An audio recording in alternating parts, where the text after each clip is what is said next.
Assalamualaikum warahmatullahi wabarakatuh dan salam sejahtera bagi kita semua. Yang saya hormati Bapak dan Ibu Dewan Juri di tempat dan juga selamat siang untuk keseluruhannya. Izinkanlah saya, Mariel Noeli Kristensinurat dari SMA Negeri 61 Jakarta sebagai tim pemerintah untuk menyampaikan latar belakang dan pembahasan terkait dengan mosi yang akan diperdebatkan pada perdebatan kali ini, yakni adanya tes kelayakan sebagai syarat untuk memiliki anak. Dan di sini saya akan menyampaikan kata kunci yang perlu diperhatikan. Antara lain, yang pertama adanya orang tua, yang kedua adanya tes kelayakan untuk memiliki anak, dan yang terakhir adalah keinginan untuk memiliki anak. Dan pada perdebatan kali ini, Dewan menyatakan sangat setuju dengan adanya atau diwajibkannya tes kelayakan untuk memiliki anak. Dan beberapa poin-poin atau dasar-dasar yang ingin saya sampaikan pada perdebatan kali ini antara lain, yang pertama adalah adanya masalah sebelum diterapkannya tes kelayakan, dan yang kedua adalah mekanisme dan juga bagaimana manfaat dari tes kelayakan ini sendiri untuk kemajuan bangsa. Dan sebelum tim oposisi menyanggah pendapat akan persetujuan saya terhadap tes kelayakan ini, saya akan membawakan kasus-kasus yang akan dibahas terkait dengan mosi yang diperdebatkan kali ini.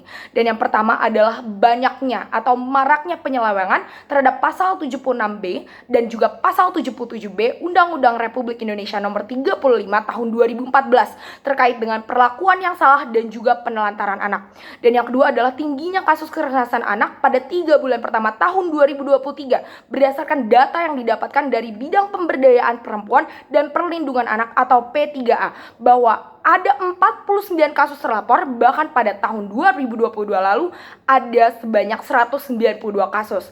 Lantas pertanyaannya adalah bagaimana seorang anak ini dapat mendapatkan kekerasan bila lingkungan sosialisasi pertama yang ia dapatkan adalah lingkungan keluarga itu sendiri. Maka hal yang perlu diperhatikan adalah dari sisi orang tua atau dari sisi perilaku orang tua kepada anaknya itu sendiri. Dan bagaimana kekerasan itu atau permasalahan-permasalahan di anak itu didapatkan dari orang tuanya. Sehingga ada beberapa faktor-faktor kekerasan anak yang bisa kita tinjau dari orang tuanya itu sendiri, yaitu yang pertama adalah adanya rasa trauma. Dan yang kedua adalah adanya ketidakmampuan atau ketidaksiapan emosional untuk mendidik seorang anak. Dan yang terakhir adalah adanya permasalahan finansial. Dan ketiga permasalahan tersebut pada akhirnya mengarah kepada 4 jenis kekerasan yang didapatkan dari anak dari orang tuanya. Yang pertama mulai dari fisik, emosional, seksual, bahkan pengabaian anak. Dan hal ini tidak terbatas hanya disebabkan oleh ketidaksiapan orang tua saja, melainkan juga ditinjau dari faktor-faktor yang lain. Dan yang salah satunya adalah faktor finansial itu sendiri. Dan anak berhak untuk mendapatkan perlindungan, untuk mendapatkan hidup dan bisa bertumbuh, berkembang, bahkan berpartisipasi secara wajar berdasarkan harkat dan martabatnya di dalam lingkungan sosialnya. Lantas bagaimana ia akan mendapatkan itu semua bila lingkungan pertamanya atau lingkungan keluarganya tidak mendukung adanya pertumbuhan itu sendiri? Lantas perlu diperhatikan bahwa hal ini disebabkan juga karena adanya kesalahan pola asuh dari orang tua. Dan beberapa permasalahan hal itu akan merembet atau akan mengarah kepada permasalahan yang lain. Dan yang itulah yang didapatkan atau yang didapatkan dari anak. Dan yang pertama adalah adanya masalah depresi atau rendah diri pada anak itu sendiri. Dan juga anak itu sendiri akan terbudaya untuk melakukan kekerasan juga kepada orang lain, sehingga tingginya tindak kriminalitas akan terjadi. Dan tidak hanya berdampak buruk kepada anak itu sendiri, namun juga bisa berdampak buruk kepada negara, mulai dari adanya permasalahan pendidikan karena tidak mampu diselesaikannya karena permasalahan finansial itu sendiri. Dan yang terakhir adanya stunting, seperti yang sudah terjadi akhir-akhir ini, yaitu menurut SSGI ada sebanyak 24,4% anak yang lahir sudah mengalami stunting atau kekurangan gizi. Dan keempat permasalahan ini pada akhirnya akan berdampak pada kemajuan bangsa itu sendiri.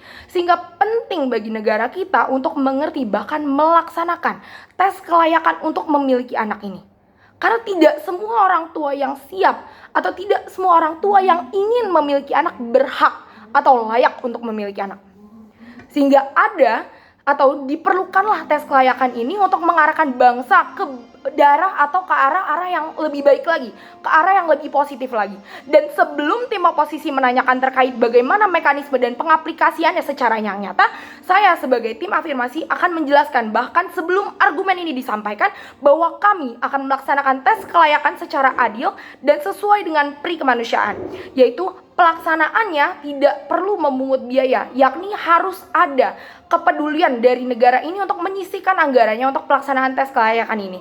Karena ada banyak sekali manfaat yang bisa didapatkan dari tes kelayakan ini. Dimana untuk mekanismenya, tes kelayakan ini dapat dibagi menjadi 3, mulai dari tes tertulis terkait kesiapan dia sendiri untuk memiliki anak secara mental, dan juga pemberkasan mengenai adanya kesiapan finansial dari dia dan keluarganya untuk memiliki anak. Dan selanjutnya ada psikotes untuk memahami kesiapan atau mental dan emosionalnya untuk memiliki anak. Dan yang terakhir adalah adanya wawancara. Sehingga sebelum tim oposisi menyanggah pendapat akan persetujuan saya ini, maka perlu diarahkan kepada bagaimana mekanisme itu bisa berlangsung dan apakah nantinya adanya tes kelayakan ini akan berdampak pada turunnya dari angka kelahiran itu sendiri. Maka perlu sekali bagi negara untuk menyiapkan insentif atau bonus terhadap pelaksanaan ini sendiri. Lantas bagaimana terkait aborsi maupun pelaksanaan seks bebas yang bisa melahirkan anak di luar dari tes kelayakan ini sendiri?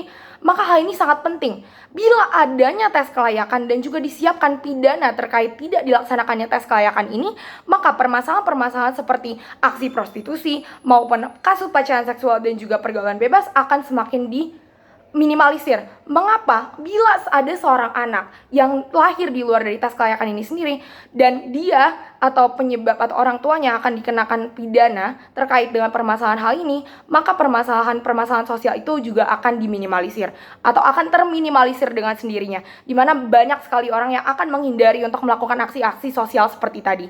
Dan juga bagaimana dengan angka kelahiran? Lantas adanya angka kelahiran yang turun itu dapat diselesaikan dengan permasalahannya, yaitu dengan pemberian insentif atau bonus dengan pelaksanaan tes kelayakan itu sendiri. Maka dari itu, penting sekali adanya tes kelayakan ini untuk meningkatkan kualitas generasi penerus bangsa dan juga untuk membantu secara terintegrasi menyelesaikan permasalahan angka kelahiran. Wassalamualaikum warahmatullahi wabarakatuh.